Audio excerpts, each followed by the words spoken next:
Alright, hey guys, what's going on? Ranger Reviewer 07 here, and today we have a very special video, and we have the 20th anniversary Mighty Morphin Red Ranger that is armored as well. I forgot to say that. So this is available at Toys R Us, and I believe Target is getting this pack as well. It comes in the Mega Force Red and Blue Armored Rangers box. I think there's only one of these per case. So good luck finding them. I know this one took me 5 stores to find it in about 2 weeks. Very fortunate, and they go for $19.99 at Toys R Us. I'm not too sure how much they go at Target. Probably $16.99 is my best bet. And let's go look at it now. So this is a 20th anniversary edition figure, and I actually like the articulation of this and the many different, I guess, small features it comes with. Primarily the sculpt, and I'll focus in for you guys right there. The sculpt looks very nice so far, and you get the open hands in package. You have the, I'll go to the different stuff later. Also on the package you have attached armor and 2 other languages in French and Espanol. On the body of Power Rangers 20. I actually really do like that logo, as well as the Tyranno Ranger. On the side we have the armored Red Ranger with the Dragon Dagger and his Power Sword.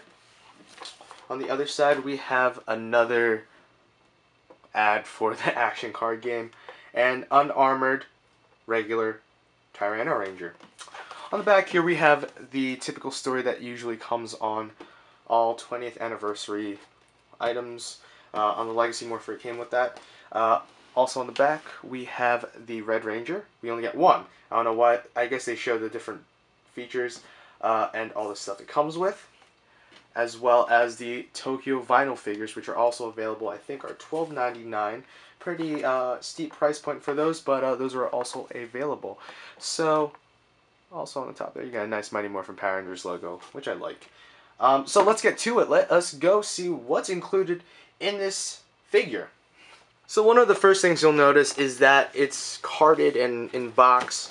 The good thing about this is just tape here, and I was actually going to buy another one to keep it mint on card, but that doesn't seem too likely because you can just pull it out and the package is still intact. Alright, so I'm not going to take out the card because it's taped in there, and I want to leave that in there because I don't want to put it in my binder anyway. One of the things you'll get is a power card for the action card game. It is the promo card 072, Red Mighty Morphin Ranger. Level 1 is 150, level 2 is 230, 3 is 250, 4 is 270, 5 is 300, and 6 is max. It's 1 discard card, and damage is 2 assist. It's a battling card, so that's the effect, and it is rock. Now, hidden in between the 2 cardboard packages, I just found out, is the actual instruction manual. So it shows the contents of which the Red Ranger has included, how to play, pretty much how to put the armor on, as well as putting the accessories, the different hand, and the weapons on your Red Ranger. On the back there is nothing, absolutely nothing. Alright, so we're going to look at the accessories first, like I always do, and we're going to look at the armored materials, or the stuff that came from the Green Ranger. So we have 2 of these. These are the bands that you would put on the biceps and triceps of the Tyranno Ranger, or Jason, or Rocky, whoever you guys want to call it. And these are, they're moldable. They're moldable. You can see that they do have a little bit of bend, but I particularly wouldn't do that. Next, also, we included are the different shields, or the shield in 2 different pieces. So you have the front over here, which has 2 pegs, as you can see, and it is not colored in at these little points over here, but the outside diamond is colored in black. And on the back as well, we have this band, so it attaches to Tyranno Ranger nicely. No paint on it, so you would just clip it like so, match up the pegs, and it fits in there fairly snug. Yeah, it does. A little bit of force to remove it, but that's a good thing. That is a very good thing. And last but not least, we have the Dragon Dagger. Some of the buttons and other little features are not painted, but the ones that are painted are the green little accents on the blade, as well as a dragon coin in gold, and that's fairly it. It also includes a little peg, so if you want to put that on the side of the Tyranno or Red Ranger, you can do that as well. Next, we have the stuff that is usually on a Red Ranger, or any other Ranger, except the green one. We have these two fists that would hold the weapons properly. As you can see, would see on the way it came in, the Red Ranger has two open hands, so you can have it where he's, you know, in a great grand pose saying, "I'm the best." Also included is a blade blaster. It has two little pegs, or just one peg, so you can put it onto the side. Not the greatest place I would put a peg, in my opinion, because this thing is rather thin. I would probably put it over here. One thing that is painted is the tip, which is red over here, as well as this white portion there.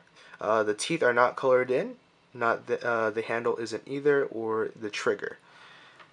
Next, and certainly not least, we have the power sword. The power sword is painted in 3 or 4 different colors. We have the red power coin over there, and we have the handle, which is in black. The end of the handle is in red. There's no pegs on this. The guard is actually in red, and the blade itself is in a grayish silver. Not the greatest work in my opinion, but it gets the job done. Now onto the figure itself. We have the two Tyranno, Red Ranger, Rocky, Jason, whoever you want to call them, in here. And it looks pretty nice so far. Some of the things that are painted on are the diamonds on the boots as well as the cuffs. I'm going to say that the diamonds on the chest are painted. The Power Morpher, it looks like the ring that would have Power Rangers on it, and is colored in red, as well as the coin, which is painted gold. The Power Morpher itself is a silverish gray, probably like the same one on the blade of the Power Sword. On the back, you have the painted diamonds or half diamonds, whatever, triangles, I don't know what you guys want to call it. And the neck as well. Helmet features. Let's see if I can focus in for you guys. Pretty nice helmet. Teeth are colored in silver. Mouthpiece is silver. You have the Tyranno eyes are in black, and that's pretty much it. The nostrils on the helmet are not colored in, unfortunately. So, points of articulation, we have the ankles, of course. Pretty good range. The knees. These feel fairly tight, but this is because it just came out of the package for the first time. The hip. Very nice, Jason. Nice form. Go forwards and back. Very nice. The abdomens for once. Oh, look at that. He can do some exercises, some crunches. There you go, buddy.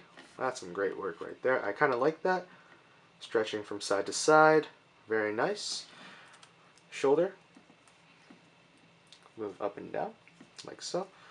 Doing the robot here.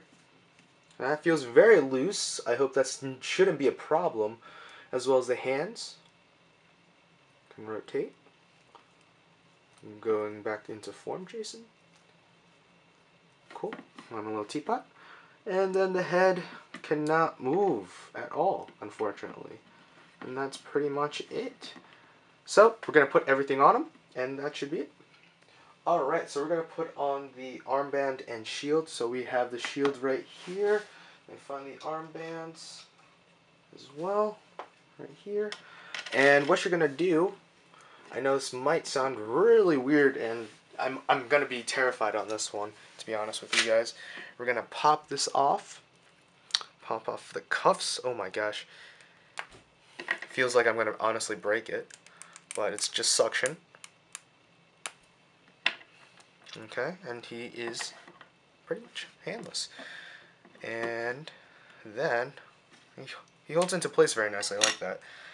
We're going to pretty much put it on like so. And then put it on like so, so it holds in. I hope that looks nice. And then these two little pegs over here, I don't know if you guys can see how well that is, right here and right here, will clip into this and should hold the dragon shield nicely. It should. Yes, it should. Okay. And there you go. Almost there. So now what we're going to do is put on the armbands like so. The narrow one goes on the triceps, obviously, and the bigger end would go on the biceps. I think I'm putting this on the wrong way. Probably not, but yep, I did put on the correct way before.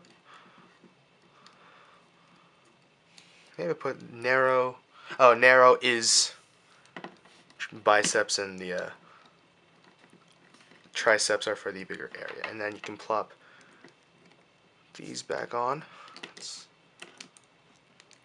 I feel like I'm going to break it, so yeah, I'm going to break this. It doesn't feel secure, so I'm just going to take a quick break.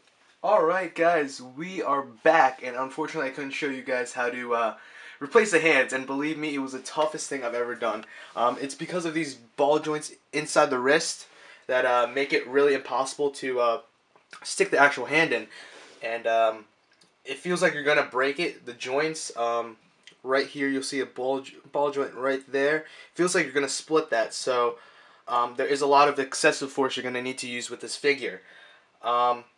Before I get into that, I did say before that the neck does not move, or the head. It does move, but it requires, again, some brutal force.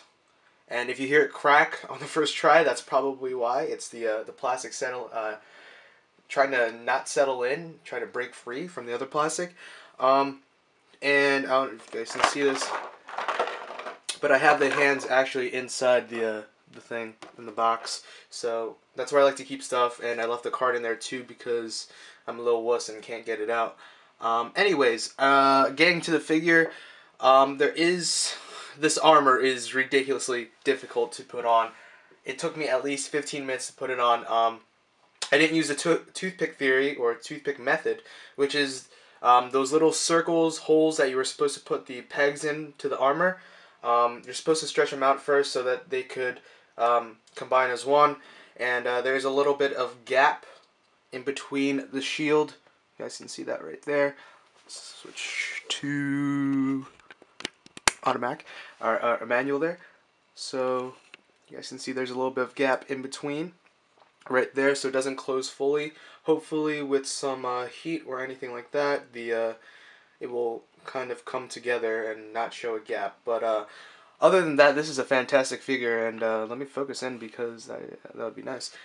Fantastic figure. There's a little tattoo on the butt there. The figure itself is fantastic. Posability is fantastic. It doesn't fall down like most figures. This Super Legends were a culprit of that. Just because of the flat boots, it really couldn't. You couldn't get a great pose without it having to fall down 20 times before you got it.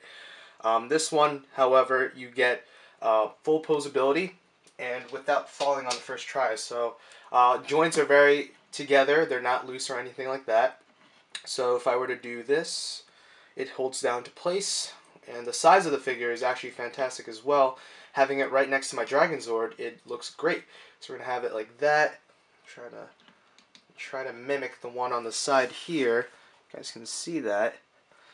Have the head tilt that way. Look good. That one's more of a gold. I've seen some pictures of it where someone, I think Lord Zed, did it. Lord Zed08, or that's his Ranger Board username, had it and painted gold, and it looked fantastic. And the armbands themselves, another problem. They kept falling down, and I hope I don't have that problem with the White Ranger figure when it comes out. I believe there's going to be bands on the wrist. No, not on the wrist. The biceps, triceps. I want to say the calf muscles as well have bands on those too. But other than that, posability is fantastic on this. You don't have to really worry about it. Excuse me. And joints are held together in place very well. I don't see where I would use the abdomens. I don't like. I guess if he's moving forward, I don't know. But it's always nice to have that, an extra movability, posability feature. Weapons look to scale. The head looks to scale. there's really nothing wrong with this figure. I really just want to say that right now. It's a fantastic figure, and I'm going to give you guys a back view of what it looks like. It's going to fall down because there we are. It looks fantastic from the back too. Great detail in the back as well. Honestly, I can't say anything wrong with it. The price point is to point. $20 seems a very good figure. Price point for this figure. If I remember correctly, the Super Legends Extreme Green Ranger I could never find. I think someone bought it before me, and then I could never find it. That's something I do want to get in my lifetime. Was okay, but it didn't have the muscle features that this one does. It doesn't have the weapons that this one does. Granted, it's only the Green Ranger, but they could do a lot more with that.